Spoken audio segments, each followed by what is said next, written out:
So if you watched the other video, why did you come back and comment the exact same thing about me being confused about the difference between constitutional rights and laws, and using examples like the Fourth Amendment and the Second Amendment that apply to citizens and not non-citizens, which is what I was pointing out in the first video that I directed you to? That's what I'm confused about now. If you wanted to continue talking about the rest of what you said about redefining or reinterpreting the word person, that's fine. But again, I already proved to you that I'm not confused about the other part.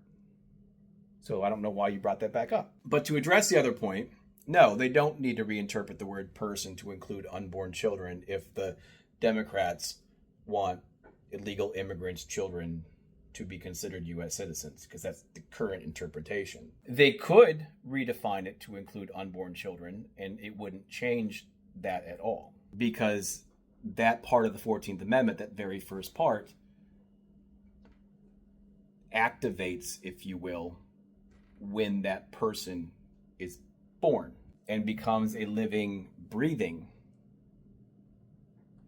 person, no longer a fetus.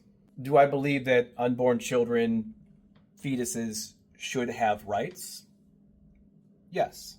But regardless, that doesn't change any of that part of the amendment. Assigning personhood to fetuses would change the due process part of it, or anything else in the Constitution that applies to persons.